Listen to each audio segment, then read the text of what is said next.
Welcome to Quantum Revenue Expansion, where we keep you motivated, inspired, and thinking big. Up-leveling into quantum revenue is a choice that we can all make in any moment, and then continue to make that choice to stay in that space each day. On this podcast, Ursula will share revenue growth strategies to reach your next level and introduce you to CEOs just like you who are making it happen. What's your next quantum leap going to be? See it, own it, and take that first step. If this is you, then Ursula wants to invite you to join us at the next 2X Intensive now. Go to salescoachnow.com/apply.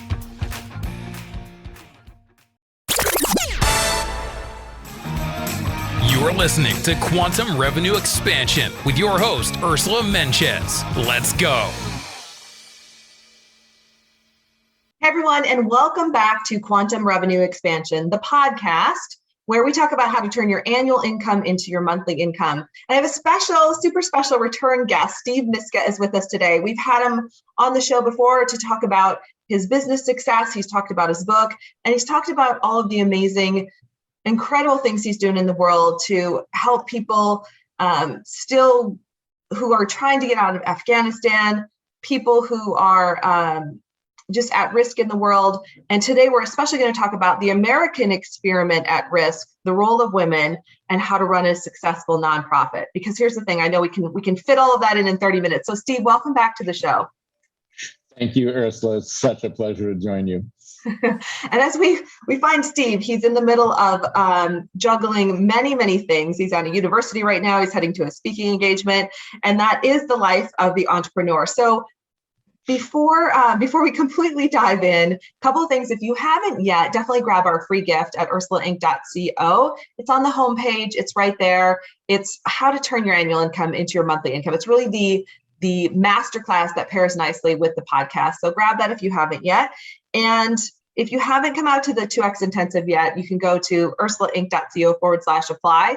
Send us your details. We'll get you more information. And just so you know, because you're a podcast listener, you do receive a very special package price to join us. And we'd love to support your business growth. So with that, let me tell you about Steve. If you haven't heard Steve before, definitely go back and listen to, I think the 2 or 3. I'm trying to remember, Steve. You're going to be one of our winners in terms of having you back. The last 2 podcasts, I would say, over the last year that we've done with Steve. He is the executive director of First Amendment Voice, which is the T-shirt I'm wearing. My T-shirt says "Citizenship is not a spectator sport."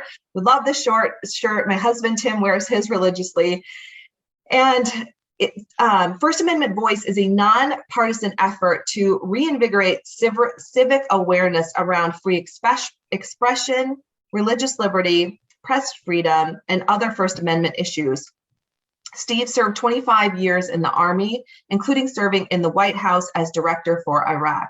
He published a book last year, Baghdad Underground Railroad, chronicling his work helping Iraqi interpreters escape sectarian violence, which we talked about on the show the last time you were here.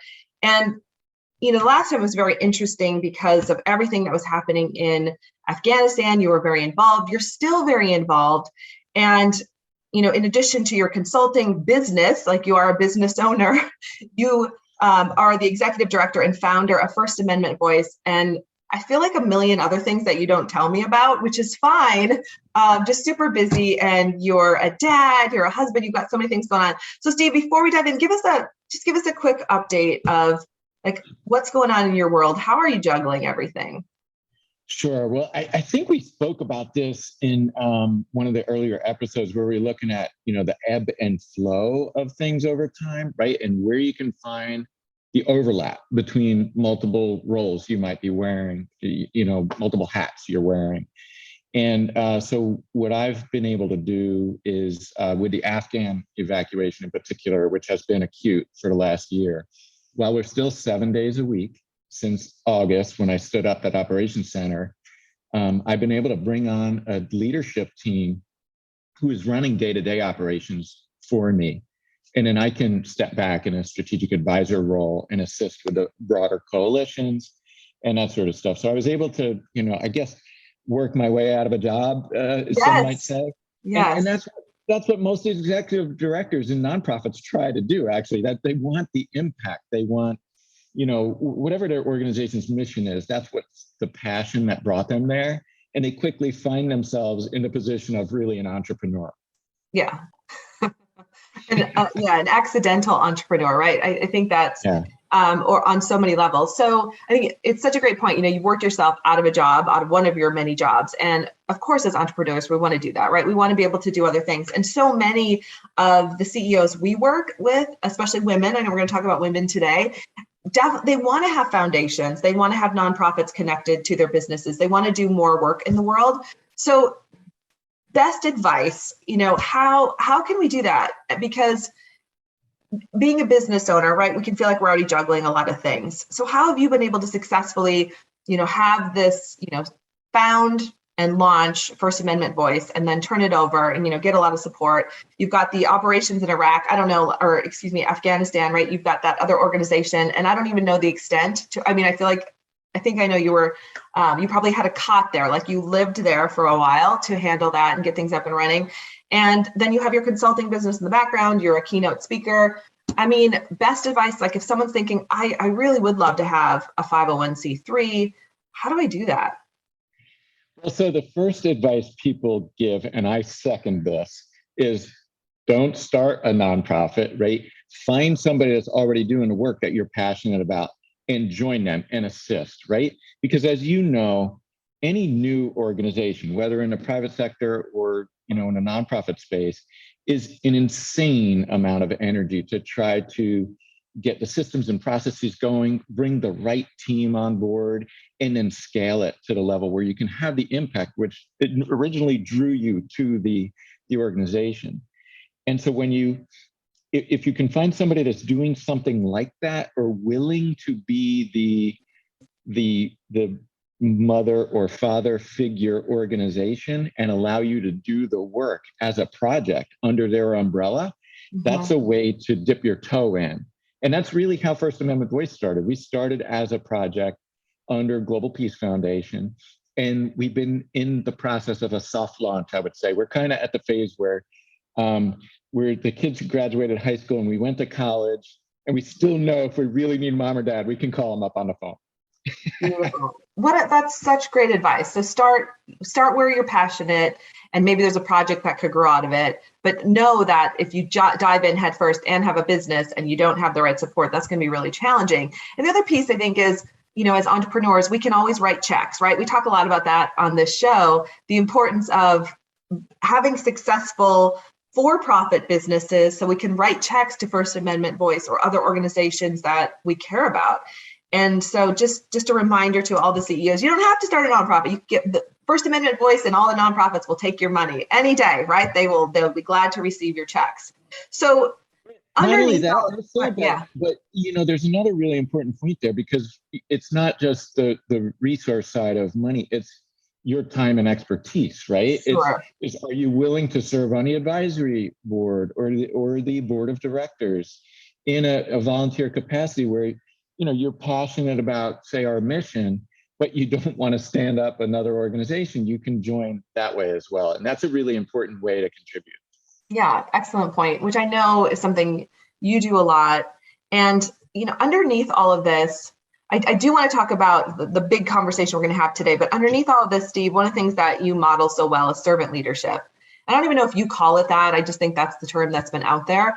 And, getting to participate and watch the Ed Lowry Awards again, which is an award ceremony you do to in honor of Ed Lowry and the great work he did, and all these great people you get to honor there.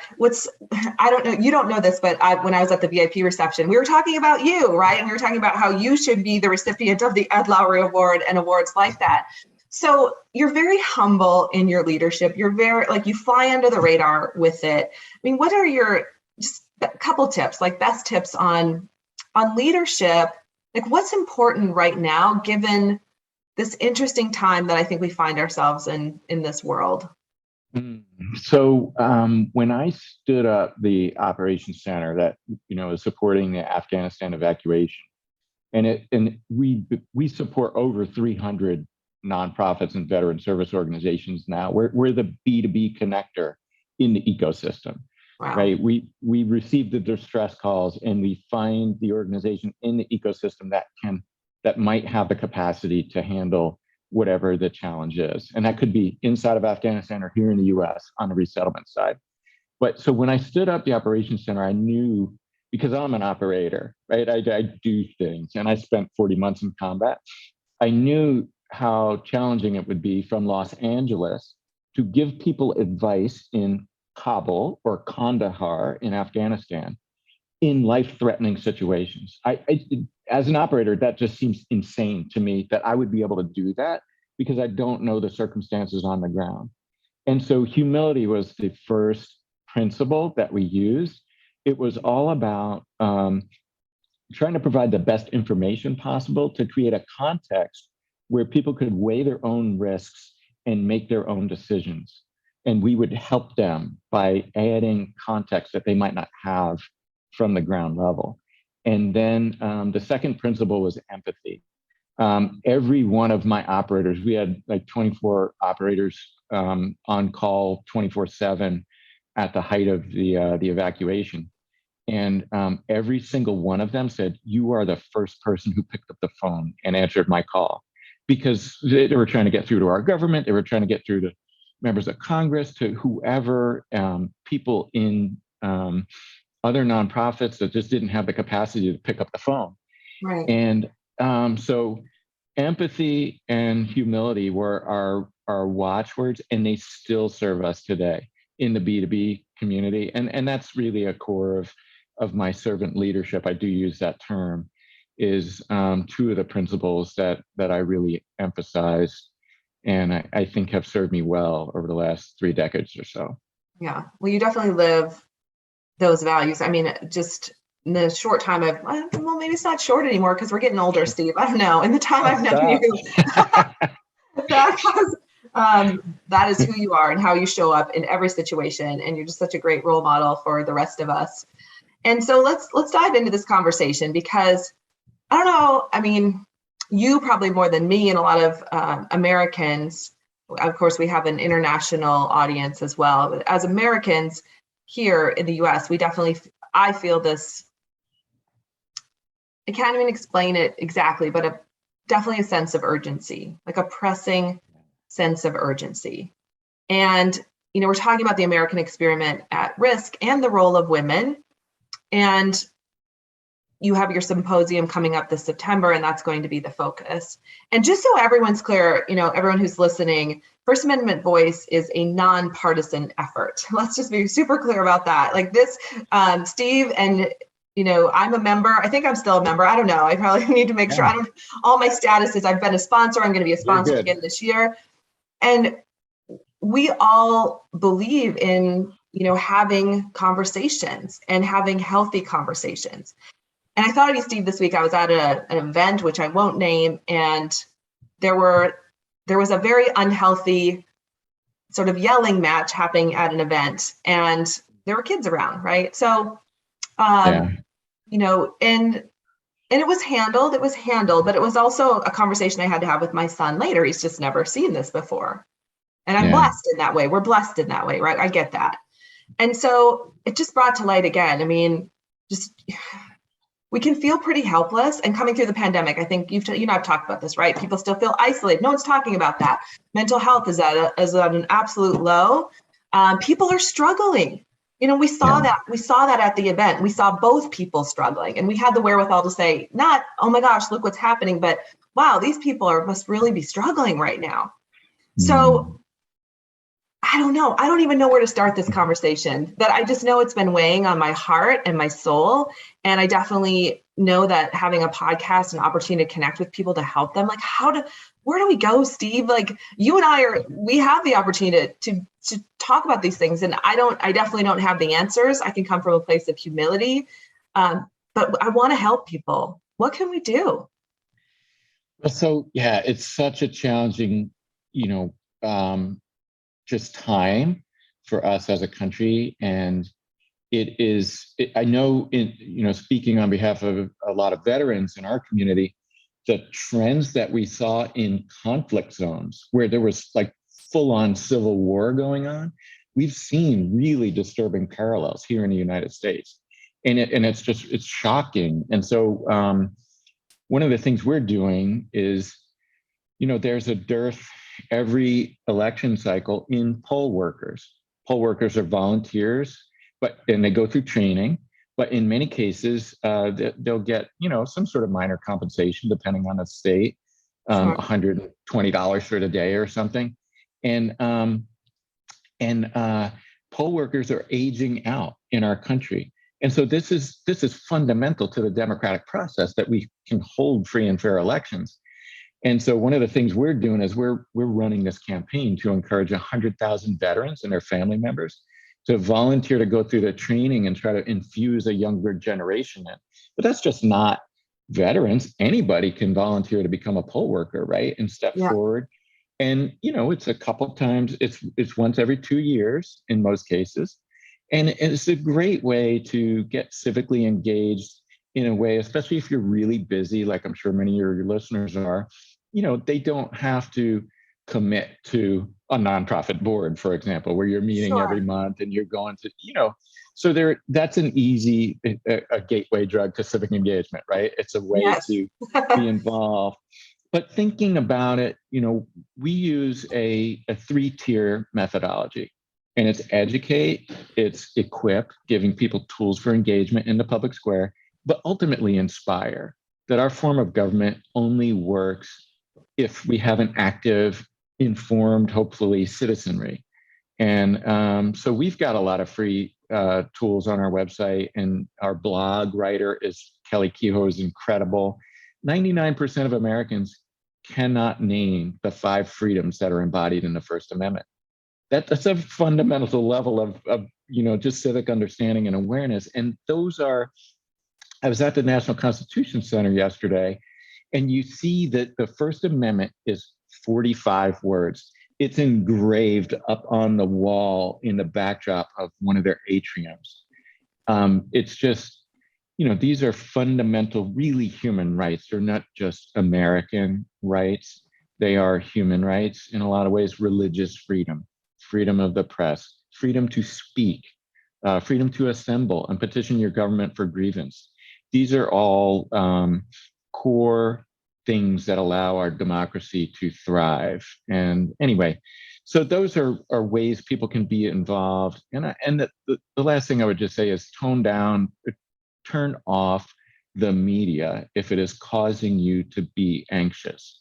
A lot of the media, and this is not like a right or a left thing, this is across the media landscape, has gone to this entertainment mode of getting us information.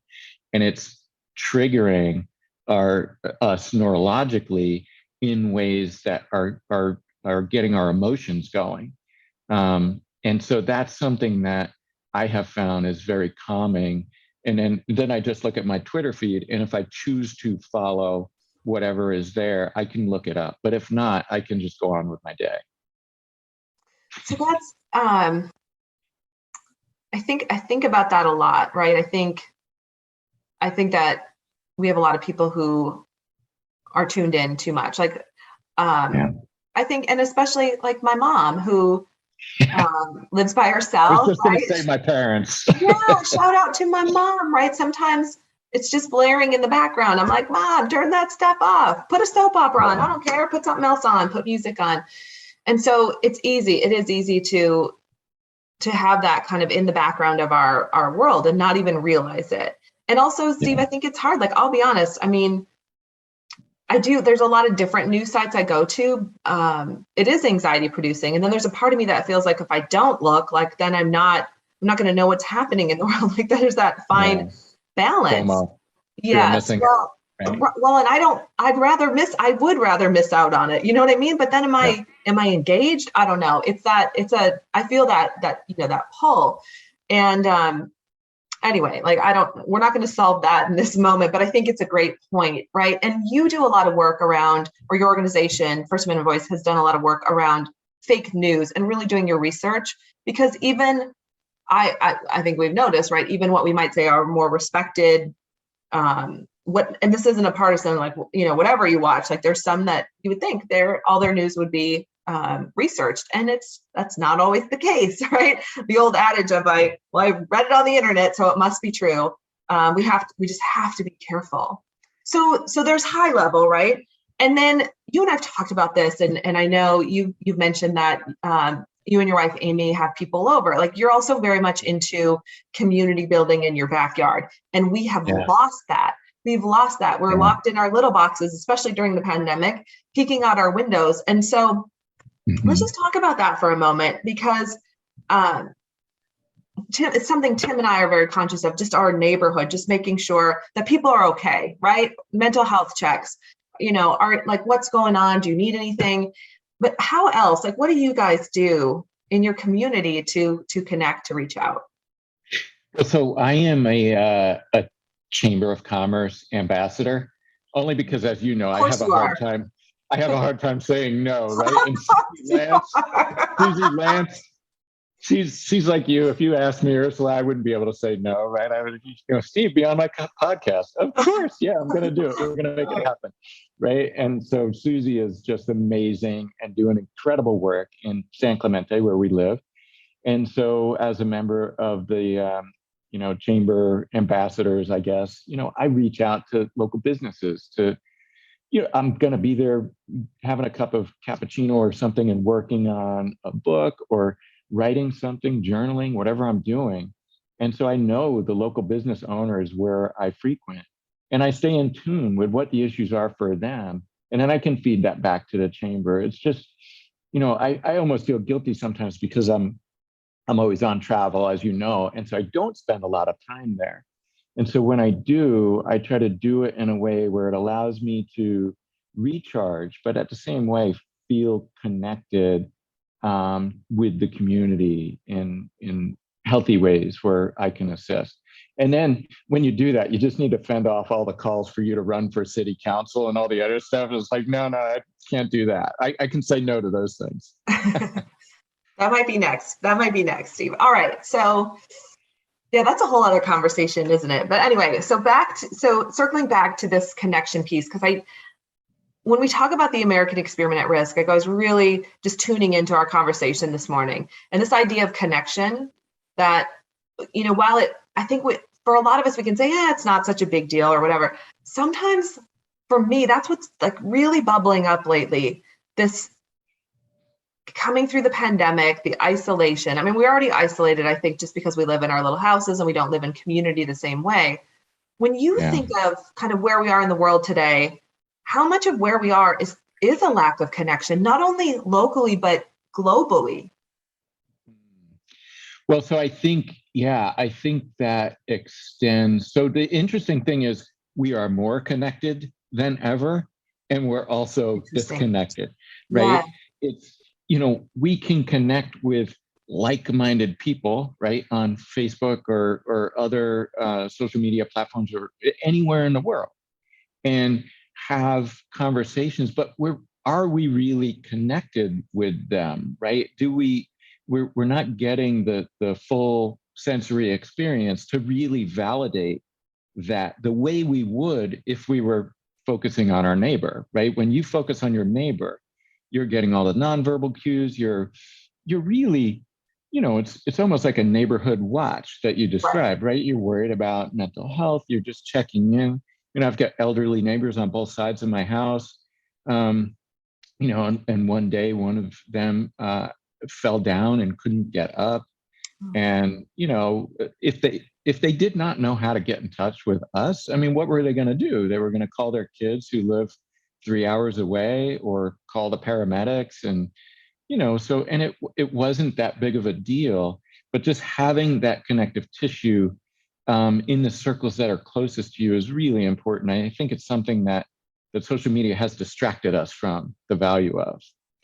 Yeah, such a great point. We're more connected than ever and yet less connected.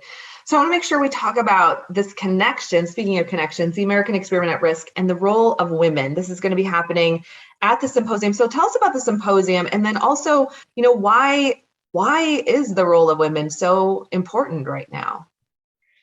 Yeah, so it's fascinating that so what we're looking at the symposium, number one, is it will be a 2-week experience, and it's going to be hybrid. We will have in-person events We'll have in-person events that are live streamed to our virtual audience, but then we'll have all virtual events as well.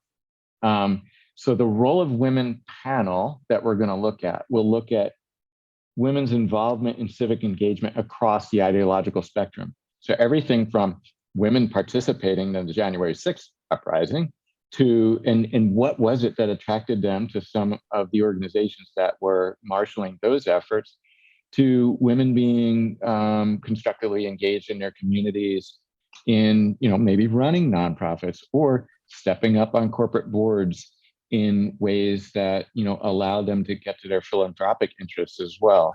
So those are the types of things and we're mirroring that. We'll look at the veteran experience from that perspective. I mean, veterans were overrepresented on January 6th, right? And why is it that extremist groups are targeting veterans in particular and law enforcement, and how are they doing it? As well as, we'll feature the Vet the Vote campaign and 100,000, volunteers to help support our democratic processes. So we're looking at all of that stuff. And what is fascinating is for a lot of the people that I'm talking to, they're just trying to understand why are women in particular getting involved in some of these, more extreme efforts and movements, and what are their roles? And it just seems to really be intriguing to people. So we decided to explore that space, which is where the idea for that panel came from.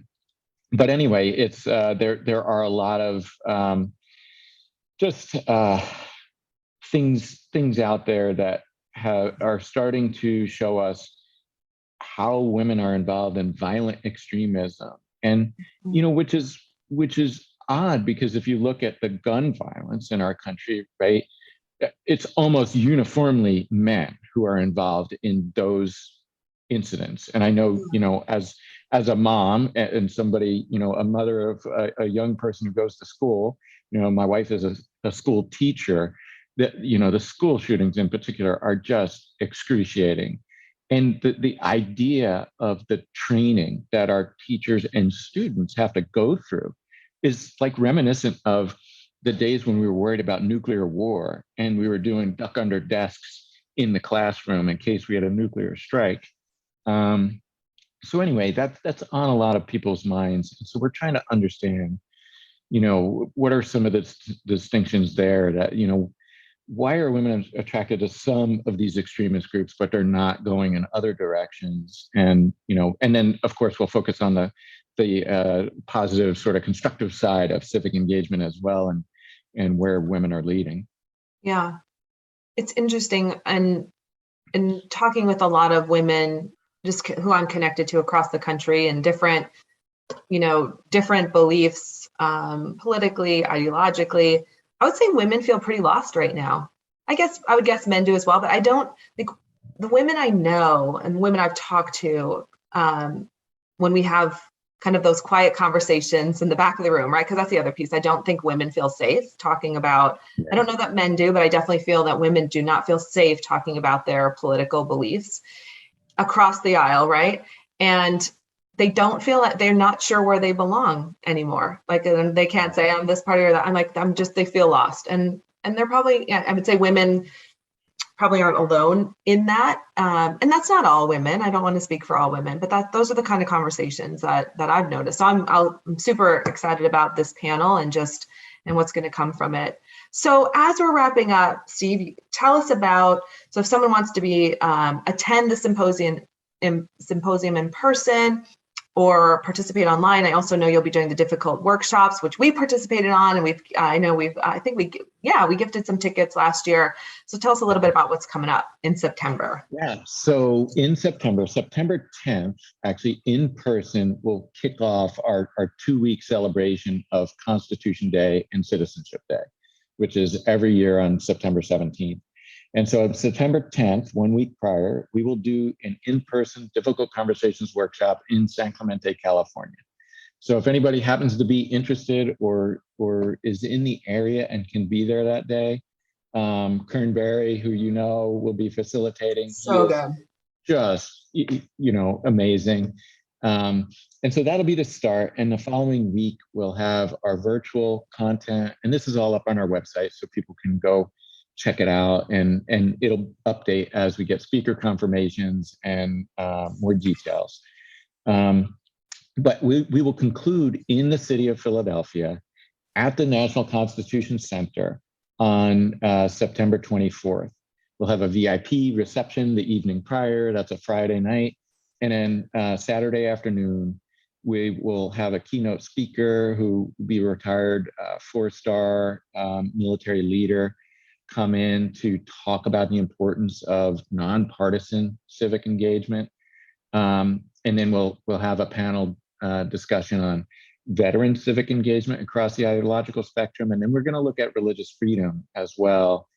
There are a lot of issues there on the left and the right for the veteran community, as well as the active force and their family members, with respect to, whether it's okay for somebody who's Jewish to wear a yarmulke in uniform, or a Sikh, right? Or, whether the military can force people to get their vaccinations, right? There are those types of issues that are being challenged on religious grounds. And so we're going to have a panel to explore some of that space, which, that's another topic, politics and religion, right? Yes. That many people don't feel comfortable talking about. We create an environment that is safe. And that's really that's my main role. I'm the referee of we call it the 50-yard line. We do not veer left or right on an issue. And that allows us to convene audiences from across the ideological spectrum that feel okay coming in a room and actually asking a provocative question, or talking to somebody who does not look like them. And so that's essentially what the symposium is going to be about. The National Constitution Center is a wonderful facility. It's incredible. If people have not been there, it is a museum in addition to a learning center and a gathering place where we can explore those types of issues that really our founding fathers started exploring over 200 years ago. And then afterwards, we will go to, have dinner at a restaurant where the founding fathers actually went after they signed a Declaration of Independence, and do stuff like that. You can just get that historical backdrop here. Awesome. Well, it sounds great. And like you said, everything will be on the website at firstamendmentvoice.org. We'll have that in the show notes. And then, Steve, we'll have your contact information as well. But if someone wants to, what's the best place to reach out to you? They can absolutely send me an email at smiska, right, at firstamendmentvoice.org. They can, leave a comment on the website, and we'll absolutely get back to them. If they read one of our blogs, they can go to YouTube, and our YouTube content, at First Amendment Voice is just fantastic. It's, the Lowry Award presentation is up there. There's just so much good stuff that we put out in a nonpartisan way, mainly to educate, but ultimately we're about inspiration, right? It's exactly why you're wearing that t-shirt, right? Citizenship is not a spectator sport. We all play a role, and we're happy to help you find what the right role is for you at whatever level you feel comfortable. Awesome. Steve, Miska, thanks for hanging out with us today, and congratulations just on all the great work that you're doing in the world. I don't think we thank you enough for everything that you're doing. So thank you, and thanks for being here. Thank you so much, Ursula. It's always a pleasure. And I look forward to hopefully seeing you in Philly in September. I want to make that happen. All right. All right, everyone. Thank you to our listeners all over the world. We appreciate you. If there's anything we can do for you, you can email us at contact@ursulainc.co. All right. That's it for this week, everybody. Have a great week. Thank you for joining us today. And if you are ready to make your next quantum leap, let's do it. Ursula invites you to join us at the 2X Intensive. Go to salescoachnow.com/apply. Don't forget to leave us a review on your favorite podcast app.